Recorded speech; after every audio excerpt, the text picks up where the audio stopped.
Maqaa kan ilma Hafuura Qulqulluu Waaqayyo tokkoon ameen. Kabajamtoota maatii Waaqayyoo ijoolleen haadha keenya qulqulleettii Durboo Maariyaam hundumti keessan kiristaanonni lafaaf bakka jirtan maratti nageenyi Waaqayyo isiniif haa baay'atu. Akkam nagaa jirtu? Ani nagaa kooti Waaqayyoof haa galatu.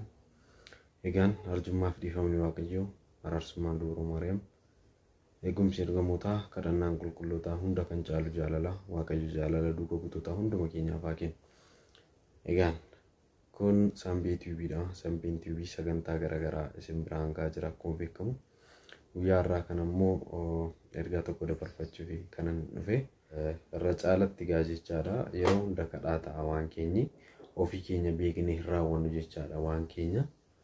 Maaliifin amantoota biraa yeroo hunda nan jira amantoota biraa bira soo deemne kun hin jiru jechaadha. Waan qabaniin qarshiirraa maqaa qarshiirraa eegalee humna beekumsa meeshaadhaarraa eegalee wal gargaaru jechaadha. Iddoo keenya immoo inaaffaa guddaatu jira waan isaan beekoni. Kana Waaqayyo gidduu keenya haa cabsu. Kanaaf waan nama kaffalchiisneef maafan nama fayyadaadhaa ta'uun beeku. Egaan beeku keessattuu tajaajila afaan Oromoo kanuma beektanidha. Tajaajila afaan Oromoo kanammoo wajjin haa guddisnu.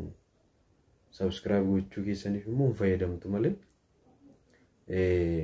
miidhamtan egaa. Sambii TV kanas kana malee kanan dabarfachuu dhufes immoo egaa YouTube haarawaa kanaaf jecha innis maalidha faarfannaan qofaan kan irratti gadhiifamu YouTube haarawaan banameera jechaadha.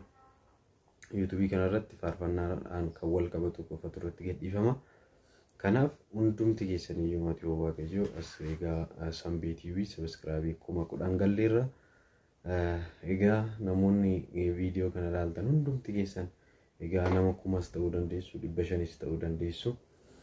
Egaan liinkii isaa descriptionii keessa isiniin kaa'aa. Maqaan YouTube kanaa isaa maqaa YouTubechaa immoo faarfannaa Sambii TV official kan jedhu kanadha.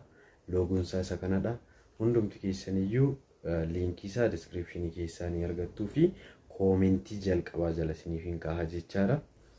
Seentanii akka subscribe naaf gootanii jechaadha. Egaa nan saalfachiisina.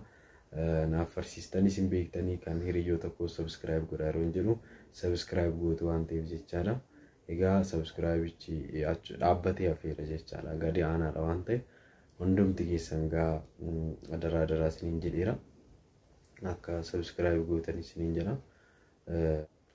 Egaa maatii Waaqayyoo adaraan isiniin jedha. Hundumti keessan seenuudhaan YouTube haarawaa baname kana subscribe akka gootan maqaa Waaqayyoo maqaa ilma Dubroo Maariyaamiin isiniin kadhadha jechaadha. Egaa Sambii TV keessa warroon dhaabbachuu barbaadan jechaadha. Waan qabdaniin humna qabdaniin beekumsa qabdaniin maallaqa qabdaniin illee Sambii TV kana guddisuu warroon barbaadan. Egaa Sambiin TV sirriitti guddachuuf waan baay'eetu isa barbaachisaa meeshaalee garaagaraa jechaadha. Meeshaa muraasa malee hin qabnu nuti. Kanaaf sagantaa gara fuulduraatti waan guddaa yaanna. Waan guddaa karoorsinee kan nuuf mijachuu jira. Amma bara 2014 kana keessatti waan baay'ee karoorseen ture garuu hanqina meeshaatiinis ta'ee hanqina waan tokkootiin sin biraan gahuu hin dandeenye jechaadha. Kanaaf tajaajiltoota illee affeeree sagantaa isaa tajaajiltoota faana qopheessuufis maaltu barbaachisa? Meeshaan nama barbaachisa jechaadha. Kaameraan garaagaraa nama barbaachisa. Ani kaameraa anan qabu immoo mura sagantaa kanaaf illee naaf ta'uu dhiisuu danda'a jechaadha.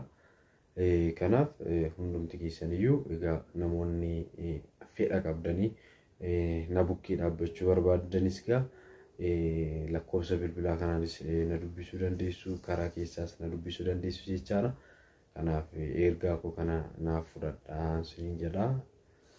Sambii TVs isan isiniin jedhes faarfannaa Sambii TV official kan jedhu kanas faarfannaa afaan Oromoo garaagaraa jalatti argattu haaraa isaa jalatti argattu waan ta'eef hundumti keessaniyyuu akka wal bukkee dhaabbannu wal malee waan qabnu tajaajila kana keessattuu ganaa reefu kana kan inni seeraan nuuf dhufaa jiru malee yeroo darban keessaa afaan Oromoodhaan tajaajiluu miti afaan Oromoo dubbachuun iyyuu baratti ulfaatu ture. Isarra darbine immoo as geenyerra.